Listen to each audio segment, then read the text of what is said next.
We're gonna start out with non-spoilers and then we'll go into spoilers just in case you're wondering. So do we recommend this film? I do. I do. I do recommend it. Now, let's say you're from the Bollywood audience and you don't like South Indian action films. I would say it's actually worth it to watch. Does it have some of the tropes you'll find in Tamil or Telugu action films? Yes, it does, but I still think it's palatable even for a Bollywood audience. There is a lot to like here, which we'll sort of go into, but yeah, I think it's an enjoyable film. If you're coming off the first one and you really, really like the first one, you're probably surprised at some of the things that aren't present in the second one, namely like the fun tone.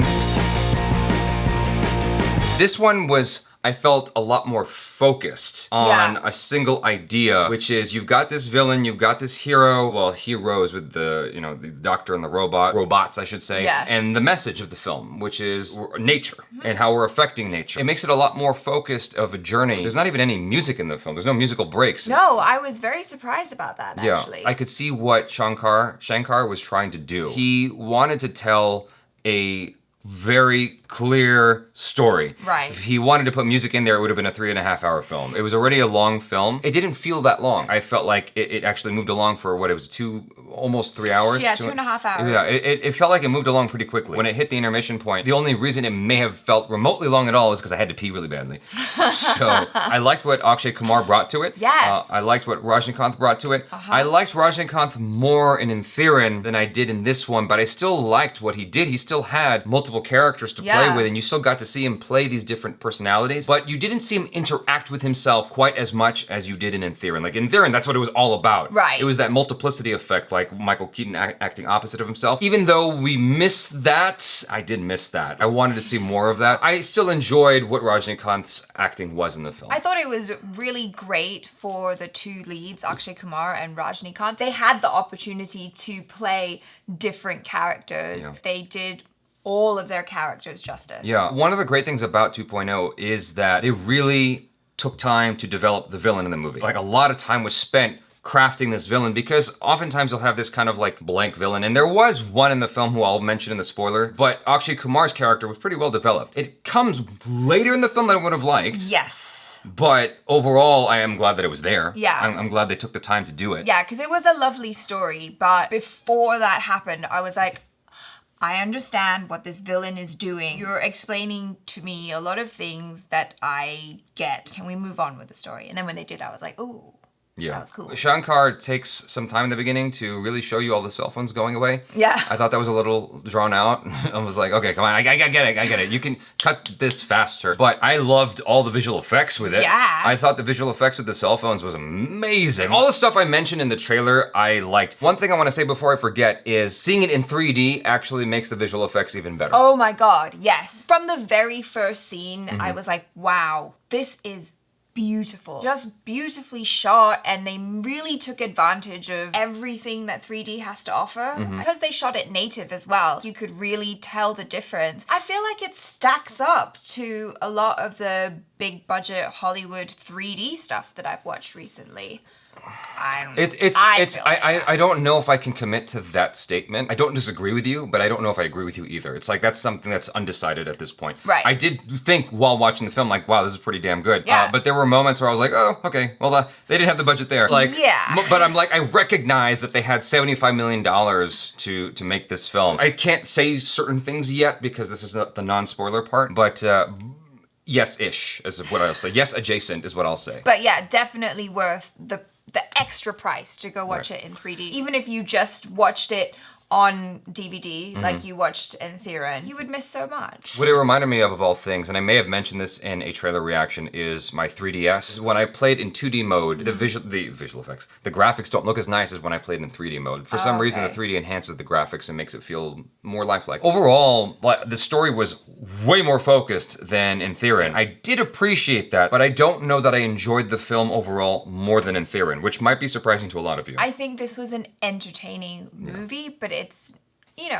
I didn't love it, but I didn't dislike it either. I think it's really fun to watch in the movie theater. Yeah, I wasn't bored. I didn't get bored at all. Like, watching it the whole time, I was like, in terms of tone, like, this film is very consistent. Very much. There wasn't a part where I felt lost in the movie. Like, I could see what was going on the entire time, and it didn't feel too choppy in terms of the editing. It just felt like a well-done film. If there's one complaint from me, the message of the story, while I really liked it, I think those messages are great, but I wish sometimes that they had been nuanced a little bit more. Sometimes it was a little heavy-handed.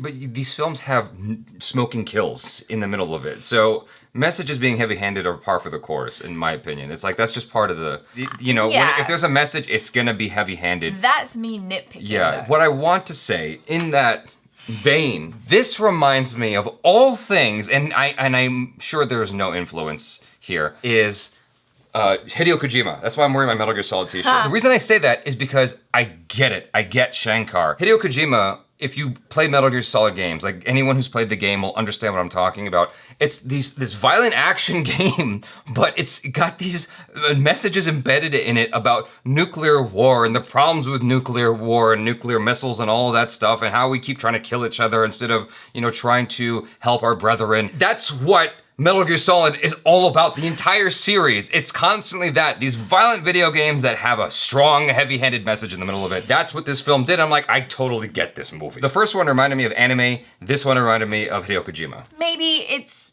necessary to be a little heavy-handed. For someone like me, who I already believe in this stuff, I'm like, I get it. But maybe for someone who hasn't really thought about it, hopefully this will change some thinking. It's also ironic, though. The message is about cell phones and our overuse of them, and I can't exactly explain why yet. It's ironic because I'm sure that most of you watching this review, and most of you who saw the trailer, saw it on your cell phone.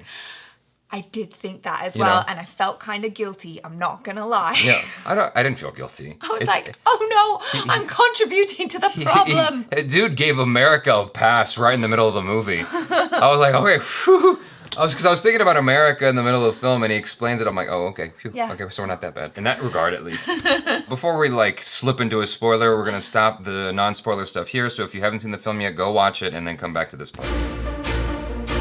Let's elaborate on the cell phone thing, right? They got too many cell phone networks and too many towers, and that's what's messing up the birds. And the frequencies are too high. This message speaks to me not just about birds, but like other life in general. Aquatic life is the one I thought of while watching it. I'm surprised the film didn't talk about it. Or bees. In order to achieve internet as it is today, you basically have to lay down these huge pipe-sized cables under the ocean. And in order to figure out where to best lay down these cables, you've got these boats that sail around and they eject air into the sea. And it's this huge boom of a sound. And you can hear these sounds 2,500 miles away. Wow. It's something crazy like that. Under the ocean, that's how aquatic life communicates, is through sound.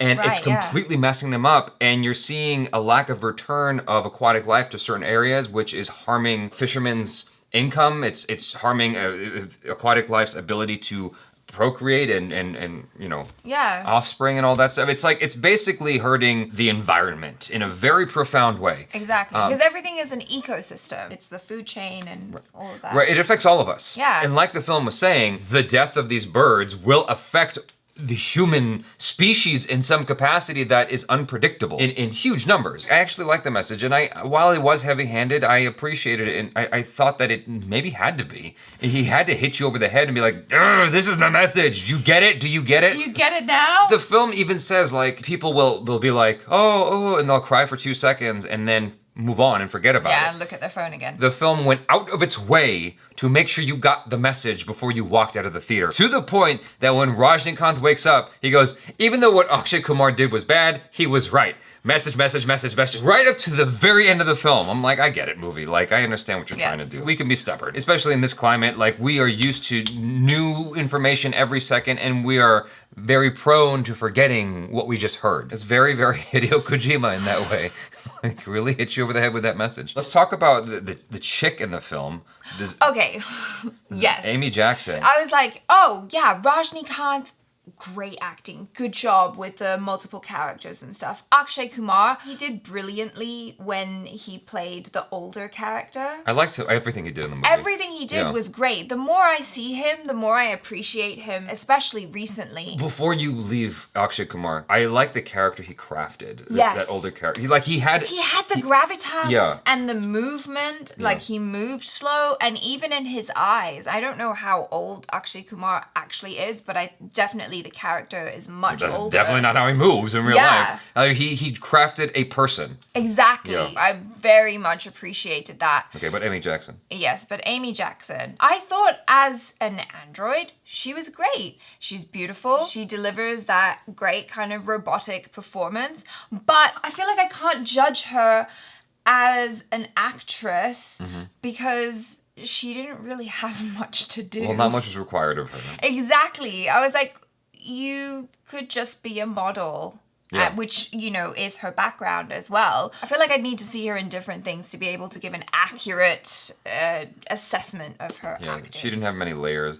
No. The thing that was a problem here is the same problem in the first one, which is the female characters just kind of suck. The female characters are not great. Like, she was there. She was definitely there in the movie. Yeah. She was definitely doing things. She was hot. But she didn't have much going on. Yeah, and she didn't change. Yeah, there was no arc, nothing. Like, she was self-sacrificing, and that was cool, that was but nice. like, she just didn't have a whole lot to do. But she was definitely nice to look at. She looked great, though. Why she was a Caucasian robot was that was a question mark in my brain. I didn't know why that was there, but like, okay, that's cool. Like, I'm not complaining. Like, she's beautiful. But I should have more to say than she's beautiful. Exactly. I want to talk about this ghostly aspect of the movie. Like, the metaphysical stuff. In the first film, the film like completely goes off the rails at one point, and I forgave it because I looked at it like a cartoon. Right. But at one point, Chiti, the robot, is talking to mosquitoes. Like, he's actually having dialogue with mosquitoes. Okay. Like, literally in the middle of the film, he's talking with a bunch of them. Well, Ant-Man talks to ants. Yeah, but like, that's established as just part of his character and part of his story, whereas this just happens in the middle of the movie. It's more consistent here, is what I want to say. Like, this did a better job in handling supernatural elements because it was basically there from the beginning. Right. You had this guy who's basically controlling these cell phones, and somehow, through some mysterious force, they tried to bring science into it using the four, the four forces? Forces, yeah, and there was a fifth force or something. Right, like, because you have the strong, the strong nuclear force, the weak nuclear force, and something or another. I forget what it is. I should know it, but I don't remember it. Basically, the four elements at the point of the Big Bang. That was the idea, and the movie is proposing that there's a fifth that scientists have yet to discover, and maybe that's what is informing. It's like Captain Planet. I don't know. I know that's a very strange reference. Basically, he was using positive and negative energy and aura as a means of explaining who this character was. But to me, it was just a ghost, and it was a ghost that was very persistent and used cell phones because that was his unfinished business. What do you call that? It's unfinished business. Is that the phrase I'm looking for? If you watch Casper, you'll know what I'm talking about. There's this unfinished business, and the big gripe he had was cell phones, and so naturally he took on the form of assuming all these cell phones. And he hung himself from a cell phone tower, so he could have been imbued with the properties of cell phone towerness. So the visual effects that I questioned the most was him as a ghost and the Power Ranger robots at the end. I was like, okay. What, the little 3.0s? No, the big one. The Ant-Man size robots were... This Ant-Man size 3.0 robots were cool. I actually dug that. I thought it was like so unexpected. Yeah. I was like, where... The movie's just like, lost its mind. Like, bonkers. It was one of those things where you had this insane bad guy, and the only way to defeat this insane bad guy is to have a more insane protagonist. Like, that's the only way, is to just defeat him with someone more insane and who is even more indifferent to any attachments at all. And it works. The part where they're fighting in the arena and nobody's getting shot was weird because 2.0 is just shooting everywhere and no one's getting killed. That was a little strange. The tonal issue from the first film is persistent here where while the film is serious and kind of scary, it gets really violent sometimes. Yes. And I'm like, okay, that's the thing that's weird for Americans or Western audiences because it's like you establish this tone, which is the film's not super violent. It's like maybe PG-13 by American standards, and then out of nowhere, it's like a hard R, and then it goes back to PG-13 again. Yeah, and I did want to talk about that because that really threw me. With heightened reality, Tamil Telugu action films, you get that sometimes. For Bollywood audiences, and American audiences, that like it can throw you off. Right. I'm used to it now, having seen a good number of Tamil Telugu action films, but it still catches me off guard sometimes. Like when I was watching Enthiran, I was like, well, that was pretty violent. And they showed it in this film too, where the dude's head gets smushed. And I'm like, that is really violent. Even in the first one, I was like, wow, as a kid, that would have probably traumatized me a little bit. I will say, though, that they did come up with some very creative ways to murder by cell phone. And it was terrifying. So I don't have much to say about that, but... It was scary. It was pretty gross. But still, I liked all the visual effects of the cell phones. Yeah. Especially the stuff where the cell phones filled up the room. Yeah. That was my favorite. Yeah. Like, they even had this wide shot of the road, and it was all covered in the that light was of the cell so phones. beautiful. That was cool. Yeah. The weak part for me, more than anything else, I mean, we talked about Amy Jackson's character, but the weakest part for me was the son of the villain from the first movie. Yeah. I was like, what's this guy's deal? Like... Why? Why anything? Like I get his vendetta against Rajinikanth. Like I get his vendetta because he is blaming this guy for his dad's death, even though it was his dad's fault. I get the skewed perspective there that doesn't make sense from a logical standpoint. Right. But from an emotional place, I get it. Him unleashing hell on humanity. Because why? It's like, I didn't get that. That's number one. Number two, I'm like, I can only suspend my disbelief so much. Why is it that this thing that almost murdered mankind is not under lock and key with the military police? India's got the fourth most powerful army in the world, and you're telling me that none of them are gonna be guarding this thing that almost killed mankind? Really? Like, that's a little hard to believe. I'm basing my number of India having the fourth most powerful army based on some random video I watched on the internet. If I'm wrong, I'm sorry. I'm not trying to offend anybody. That's some information. I don't know if it's accurate or not, but like, still, irrespective of the exact number, I know for certain India's got a very, very strong army and a very capable one. There's no reason why they wouldn't be like, we're gonna confiscate this ghost thing you got and make sure it doesn't get out. Right. Dude just went in there with his iPad and is like, security, CCTV gone, took the thing and reanimated it back to life. I'm like, okay, that was odd. That was just odd, and the movie just kept going. It wasn't necessary. That's where it lost me for a minute, but it went back into the fun action stuff, and I was like, okay, cool. I mean, it's fun action. It was interesting. It was all interesting. I enjoyed watching 2.0 come back, and the dichotomy of his personality versus Cheety's personality. I'm like, it was cool. And seeing 3.0 come in, that was all fun. It took the best of Ant-Man and made it even cooler. Like, we're gonna kill all these birds. You better let them go. I know, that was so funny. I feel like there's a lot more to say, but it's not coming to mind immediately. If you guys have specific questions or specific things you want us to talk about that we didn't address, leave your questions in the comments below, and maybe we'll do a follow-up video. It's not likely because I don't think many of you actually got to this part of the video, but if you're still here, leave your questions, and we'll try. We'll see. Had fun overall, and I would recommend the film. I would like the first one better in terms of just having fun. I had more fun with the first one, but this one I thought was a better film in terms of structure, in terms of story, in terms of being focused. It was just a better movie. And I think it's worth watching in the cinema because it's been made for 3D, and I feel like, if we want more movies to come out like this in India, then we need to support them by going to see them. The last thing I will say is I didn't miss not having songs in the movie. But I will say that the music was good. Yeah, of course it was good because it's A.R.